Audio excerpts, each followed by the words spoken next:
and you are here to talk about this new new product you have. Product. That sounds so bad. This new comic that you have on Kickstarter right now. Just say content, Derek. Yeah. No!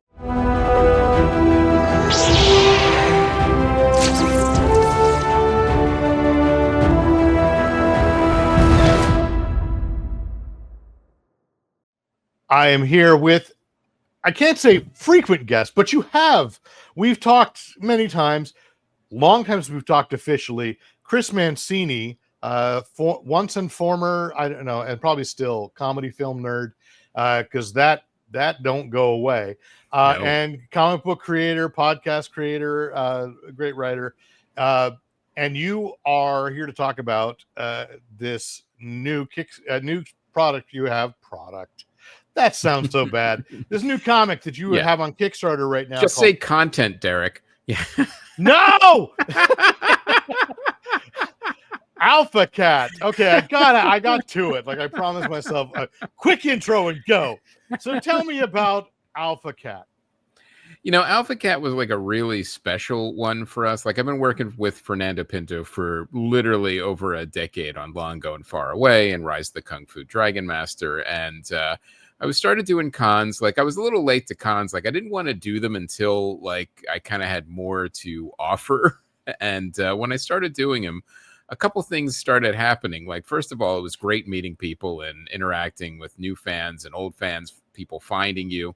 But then something started repeating that was a little unexpected. And they looked at our logo. Like the White Cat Entertainment logo is a cat with a jetpack.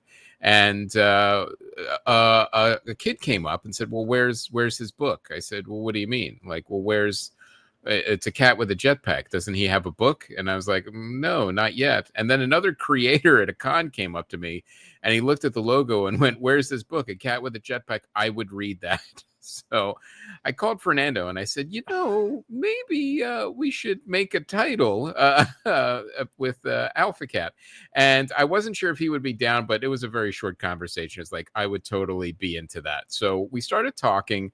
And we're like, well, what would this be? What would it look like? And basically what we did is we took all of our childhood pop culture references and influences and put them in a blender. Everything from Disney animation to Pixar to, because we're both gamers, to like Sonic the Hedgehog and Ratchet and Clank, and put it all kind of together and made this fun, kinetic, like Star Trek in space with animals meets like the kinetic energy of like a Ratchet and Clank. So it's kind of like we treated it more like, like the Looney Tunes cartoons that are like, well, did you ever make these for kids? I'm like, well, we didn't make them for kids or adults. We just made them for us.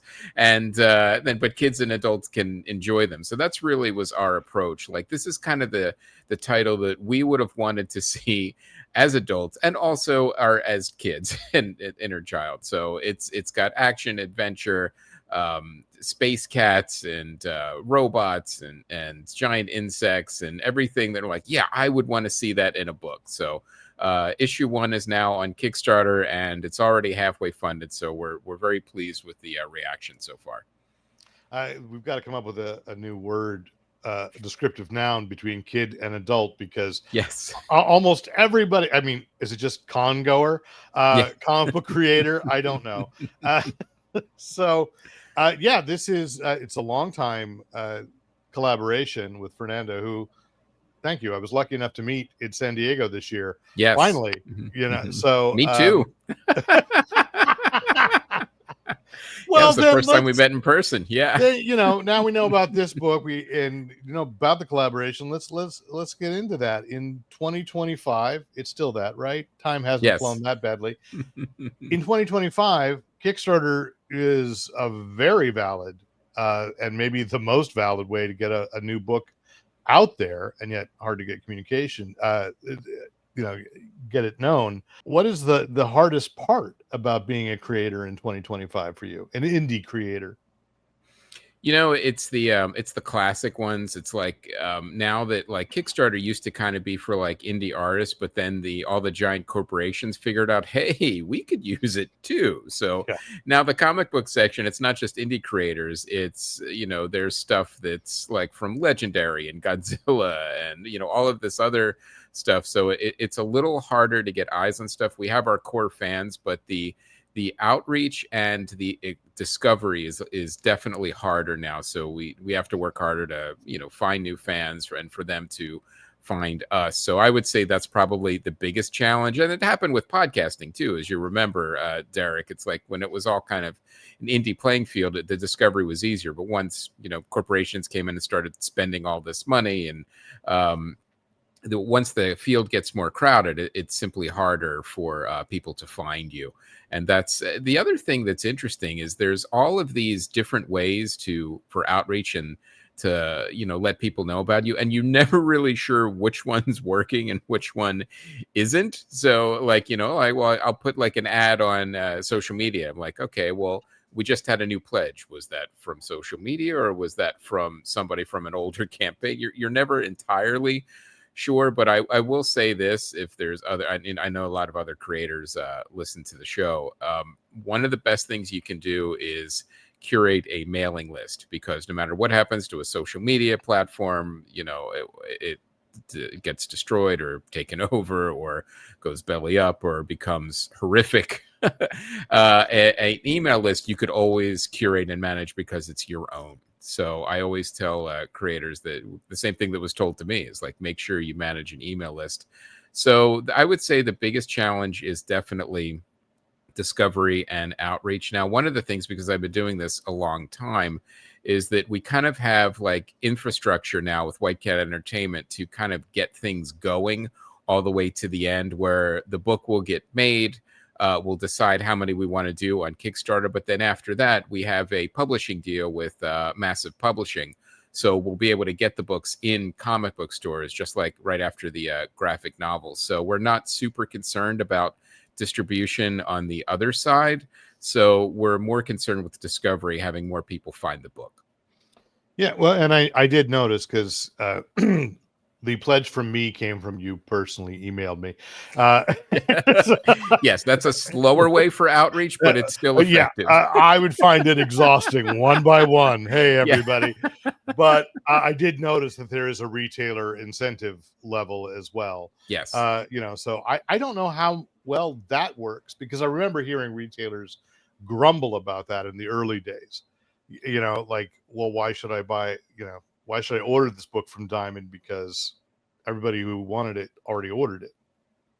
Yeah, that's a common kind of like complaint, and there's some truth to it, but honestly, there's a lot of people in the world and they're not all on Kickstarter. So with a little bit of effort, the reach and appeal for any book can certainly widen and broaden outside of crowdfunding. Absolutely. I mean, I always point to things like, well, yeah, but you know, The Martian was a self-published book, and then it was a movie with Matt Damon after it got picked up. So I don't think, you know, I kind of take it with a grain of salt. So and I don't really buy into it. So Matt Damon is playing Alpha Cat in the yes, he is. Film.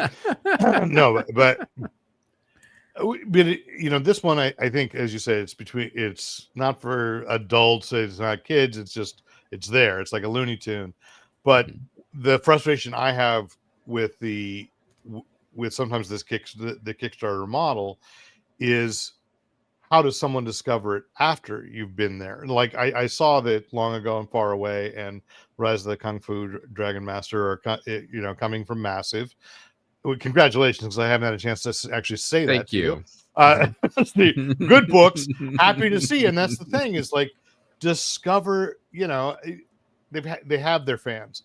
How do you get new fans? And a book like Alpha Cat seems like somebody's going to stumble into a comic shop, because that happens at least once a week in every town, right? Someone who's never been in a comic shop or hasn't been in decades, and they say, you know, what's good? Or they bring their kid. You want a comic book?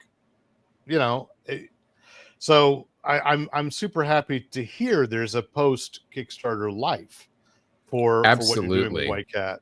It's slow and arduous, but yes.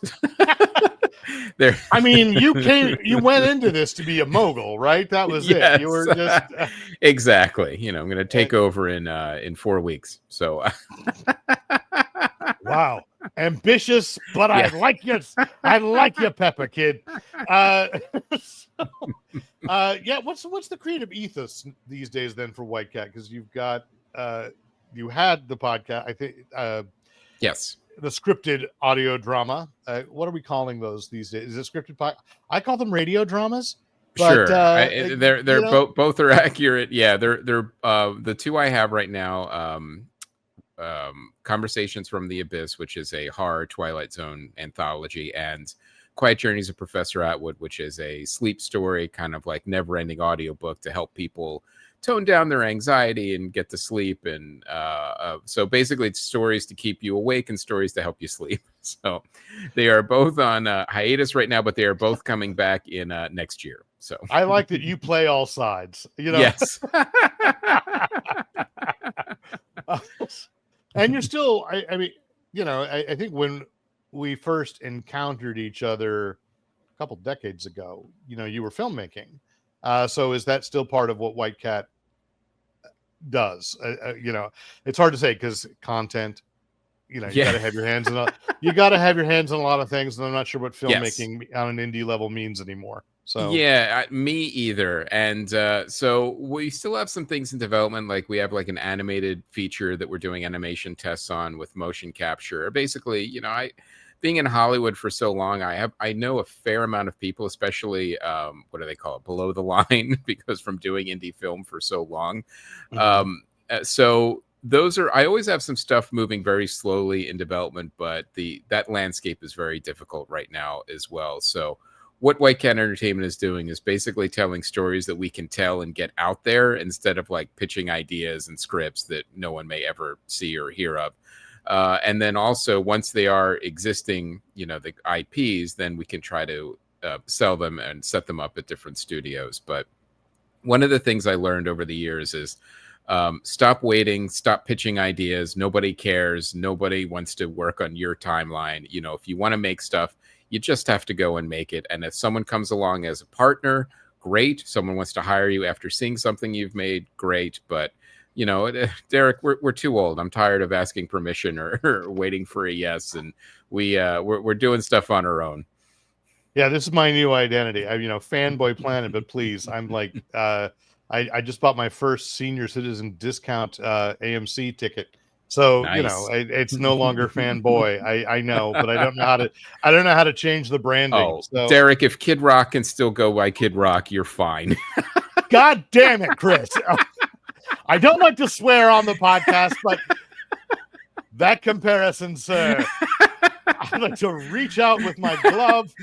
All right. Well, let's say Sonic Youth instead. So. Oh, okay. I think I know who that is.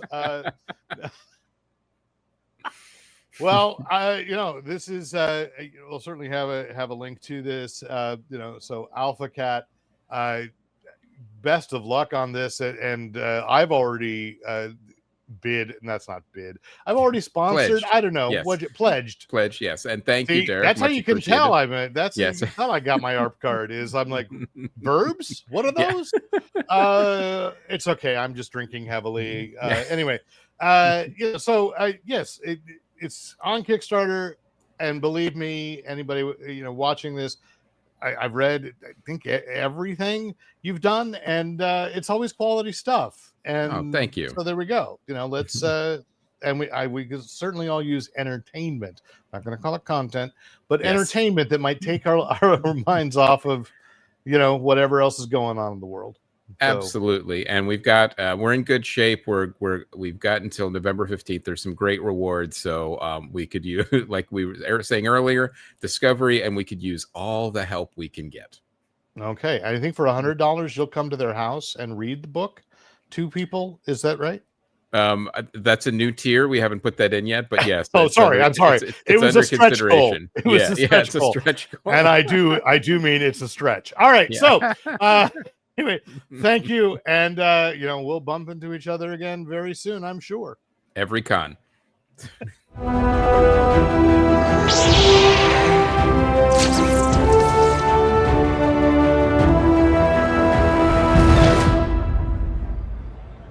Thanks for watching.